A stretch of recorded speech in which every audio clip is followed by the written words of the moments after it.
we're experiencing is a shot where I was lucky enough to have no movement in the frame, no wind, no noticeable birds or squirrels or things. And so basically what you experience is the change in light over hour and 30-some minutes.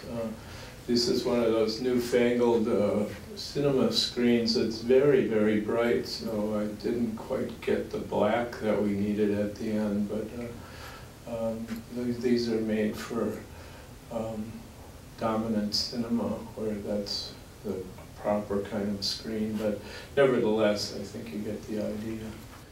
It's shot high in the Sierra Nevada at about 8,000 feet last September 27th. Near the end of summer. So it's a document of that particular hour and a half of time, an hour and 37 minutes or whatever it is. But I also realized that the actual experience is much stronger than the experience of watching the film, which is curious because we have the discipline to sit down and watch this in the theater, but if I took you to that mountaintop, you'd probably have difficulties sitting there and looking at it for an hour and a half, but it would be a much richer experience because, of course, it's much more real. So I'm hoping that that's part of what this film teaches, that we need the kind of discipline to pay attention. When you were filming it, the way that the camera was sensitive to light, from my experiences, quite often the light closes down on the camera sooner than what you see, and I was wondering if, whilst you were there, Nightfall came sooner through the film than it did in reality, and then there's that sort of future coming, and the difference between the present on as you experience Nightfall coming sooner on the film. Well, definitely, this is we experience this through the camera itself, and in order to film it, I had it on an automatic exposure because when I started, the lens was stopped down, and by the end of the film, it opens all the way up. And if I would have started it opened up, it would of course be overexposed for the first half of the film or more. So in a sense, we're kind of, the light changes are adjusted by the automatic aperture change, but I'm kind of surprised that it really doesn't distract. The curve isn't probably exactly the same, but it's still somewhat similar. I could go back in digitally and make the curve exactly. And at one point I thought of doing that, but then I thought it's so close already that I didn't have to do it. If you understand what I'm saying. Of course, near the end of the film, when the camera's all the way opened up, it gets darker quicker in the last 20 minutes probably as the camera is completely opened up. So it doesn't have any correction for it getting darker. So there's a slight difference to that, and you're absolutely right to bring that up. I mean, I kind of think that's really interesting though, that there's the adjustment for the camera, and then also all of our irises, I guess, adjusting whilst the light changes, and these different layers of... That's true, our own eyes get wider and wider.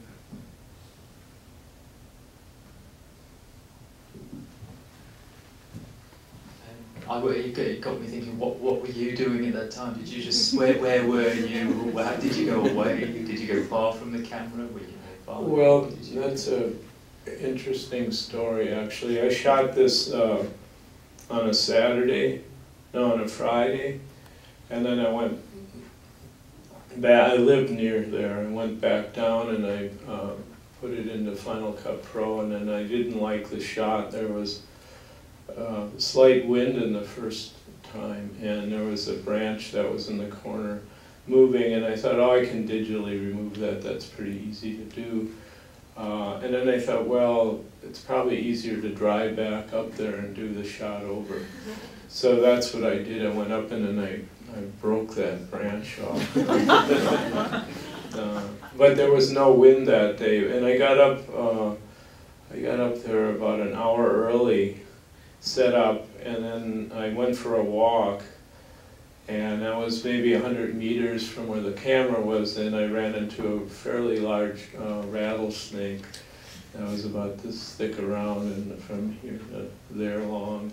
And rattlesnakes, they're very kind, they let you know that they're there, so he immediately put his tail up and did a few rattles for me. So I stepped around and then walked around and kept my eye on him, and then I started walking back, and he started following me very slowly.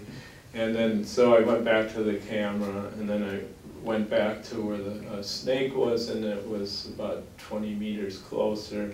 Went back to the camera, and I kept checking on the snake, and it kept coming closer and closer until it got from here to the wall away and just stopped. And it was watching me, and then as it was getting darker, I thought, I think it's there. And so it scared me. I got into my car, and I just sat in my car for the rest of the time, and so I didn't, and I literally rolled the windows up, and then so I didn't hear what was going on outside. So I was surprised that there was probably some larger animals that was breaking branches. That could have been a bear or something. That was probably much more dangerous than the snake. And then when it was pitch black, I got out, and I wasn't quite sure where it was. And I was hoping it wasn't going to be wrapped around my tape recorder or my camera, but it wasn't. And I turned the lights on my car and made a lot of noise and got out of there. But, so I had this experience. I wanted to get a recording of a rattlesnake and put it into the film. I never did that. But I was going to tell you that, well, as you watch the film, you might think that there's a rattlesnake 10 feet away from you as you watch it, because that's the actual case off screen. Why are we trying to eliminate all movement? I mean, I wasn't trying to, but if I wanted movement, I could have come back when the wind was blowing, because I wanted it to be an experience of just watching light change, something very minimal that we generally don't have an opportunity to do. And if there's a lot of other things going on, I think you'd be less aware of that. And in this film, the only thing that changes is light, and yet it goes from day to night, so it's a rather incredibly distinct change from one end of the film to the other. You can't get a film changing more than that, even though it seems so minimal. It's the exact opposite in the end. In fact, the image doesn't exist. For me, it was more of an audio experience. Yeah, well, that's absolutely true too. I mean, I'm very proud of the field recording that I made while I was there, and but it would be completely different. I think if you watched it in the dark, you'd hear more, and maybe if you watched it silence, you'd see more, which is, I always think, an interesting phenomenon that it's hard to see and hear at the same time. But yes, I think it's at least a film that's made where the sound is as important as the image. So there's, I hope, a balance between the two. Towards the end, was that a stream? The background noise, was that a stream? Yeah, there's a stream that's, because this is quite high in the Sierra Nevada. There's still snow melting and running off, and there's a number of creeks that run through there. And there was one, not just over the hill, there was a creek that was running through. So you heard that white noise through the whole film, yeah. You must have watched this film a number of times with audiences, and I'm wondering, has anything come to mind for yourself that wasn't there the first time when you made it, that's come about as a result of experiencing it with audiences? Well, this is only the second time. Ah, okay. So I'm still nervous. Well, it works really, yeah, really well. Thank you. Yeah. I mean, this experience was totally different than the one in Berlin because the screen is so bright, and the one in Berlin, the blacks were much blacker, so at the end there's much more contrast in the image. But that's the interesting thing about cinema spaces and projection. There can be a great change between one place and another. But I've only experienced these two now, and if you don't know it's supposed to be higher contrast, it's probably not as much of a problem as it is for me who wants it to be less than that. But I enjoyed it. I enjoy when I feel like the audience is actually not too agitated. I don't really need a microphone. I just wanted to know if it's important to you when. I'm just wondering if it's important to you when the film is shown. If it, I'm just thinking when I go to the cinema and I go in and it's daytime and I come out and it's night, and it's always a big surprise. So whether the screenings are kind of time specific or.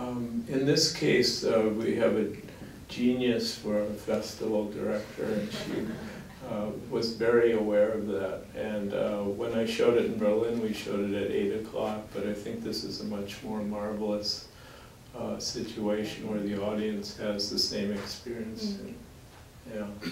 And we also have a little bit of a pairing with the 4 o'clock screening tomorrow, which is Sharon Lockhart's film, which is also about light changing and tidal change. How long, when did you first get the idea to do a long shot of a still? I've have kind of a career made on that. So, the first time I made rather long cinema was 1976. So I'm kind of like Joseph Elvers, keeps painting the squares over and over again. But, no, I'm very interested in duration and how what duration does to your relationship to an image as you watch it over time. I also believe that learning is certainly a function of paying attention, and paying attention is a function of time, so that we need to slow our pace down and actually watch and pay much more attention to things, and I think we'll come up with better solutions than dropping bombs on people, which seem to be the quick solutions. So hopefully these kinds of experiences that make you relate to time differently will help you in your own life, relating to your own life differently, and start to pay attention closer and find maybe better creative solutions. Do you find any affinity with Cage, John Cage, in terms of that paying attention and perhaps non-imposition of say, expression? Well, he's a genius, so it's hard not to pay attention to him, but I actually have a really great John Cage story that I'll tell you. I studied mathematics, and I knew I grew up in a lower middle class family that had no books or no art on the wall, so I really didn't know what art was until I was quite older. And when I was in graduate school, I was on a way to one of my graduate math classes, and a bunch of people were going into the student union, and I kind of followed them in because there was kind of an exuberance that you could feel in the air. And I went in, and there was going to be a reading, and I had a few minutes to watch the beginning of the reading, and then ended up staying for the whole reading and not going to my math class. But it was a Cage who I had no idea who he was, and he was reading his abridged edition of James Joyce's Finnegan's Wake, where he takes the word James Joyce and writes it up down the middle of notebook and then goes through all of Finnegan's Wake, looking for the first J word, and then you can choose words on either side, the next one with an A in it, and reconstructs Finnegan's Wake by this structural device. And I remember reading Finnegan's Wake as an undergraduate, and I had no idea what it was. I couldn't understand that language, and it was rather frustrating. But when I heard Cage read it, all of a sudden I realized that the language is really about music, and that this reconstructing of that language became about sound and the way words can make music. And he read for about an hour and a half, and then he set the book down, and everybody clapped, and he looked up with the biggest smile on his face. And I remember at that moment thinking, that's exactly what I want to do. I want to make work where I have a big smile on my face and be so proud of it. So he was, from that day on, a great influence on me.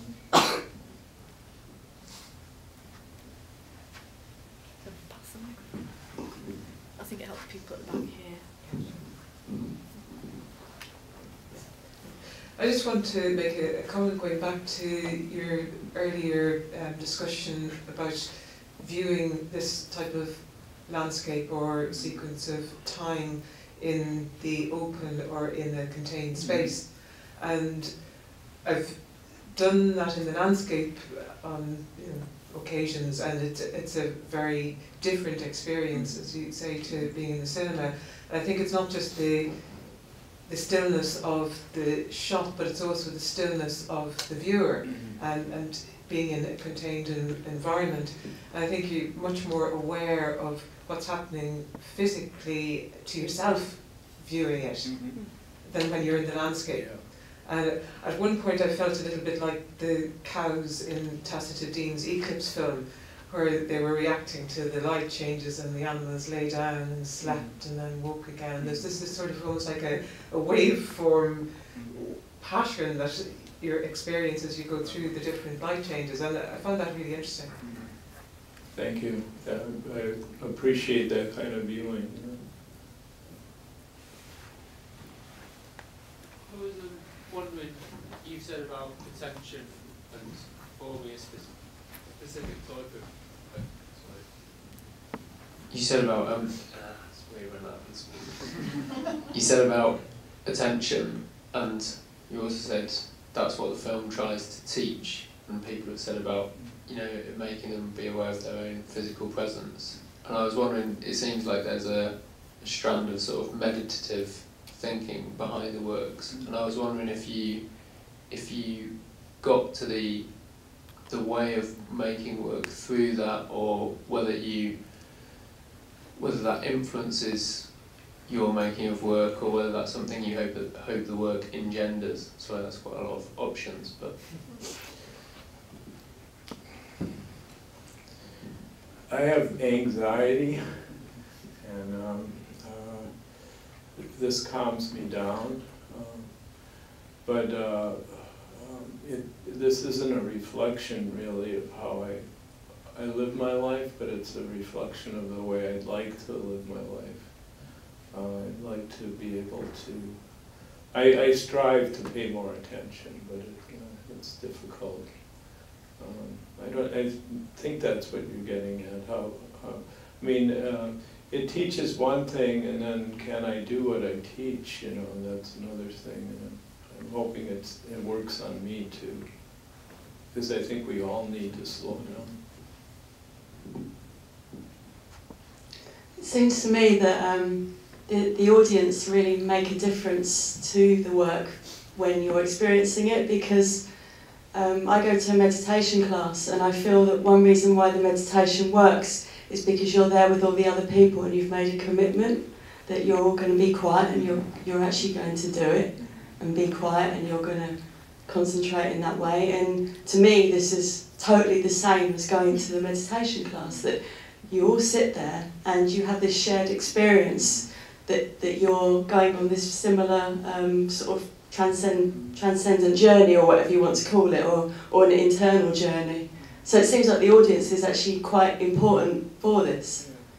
I mean, if you think of 13 Lakes and 10 Skies, which I think 10 Skies looks at, well, there is only one sky, but it looks at 10 different days of skies, and 13 Lakes looks at 13 different lakes, but they're static shots like this. But I don't think they have the same kind of meditative quality that this film has, because it's just one shot and it's one idea and it's one kind of a oneness that it works with. And I mean, I think that's why it's important that there's no movement in it too, that it's really pared down to the most minimal kind of experience, but it's still lots of information that changes over that time. Which I suppose leads to kind of a much more meditative-like film than 13 Lakes or 10 Skies was. Although people probably might say that about those two films too, but I think this one really is much truer for. Interested in how you find and decide where to shoot a specific shot. I mean, in this case, did you particularly like this place, or could it be a different? Yeah, I mean, it could be somewhere else. I mean, I liked it because it's really wild. I mean, I was actually surprised that there were any cars or planes in it, because they're generally, you don't hear anything like that. But maybe you always do, and you don't hear it because you put it out of your mind. But I was actually surprised and kind of delighted that there were a few outside sounds that interrupt what happens there. But I mean, I live near there and I do a lot of hiking, and that's a special place that I go by. And it's a younger part of the forest, and the lower branches are broken off, and there's kind of a strange feel to it with the broken branches on the ground. So it was just, I liked it, the symmetry of it. There's 26 trees in the film. Did you count them? I did this time. And I also watched this corner for like 10 straight minutes because it was doing some interesting thing. And then deep in here, I liked that light back in there. So I was paying attention to different things. So each time I'm looking at different things, but I thought that this particular frame allows you to have kind of those special places to look to. But it could have been somewhere else.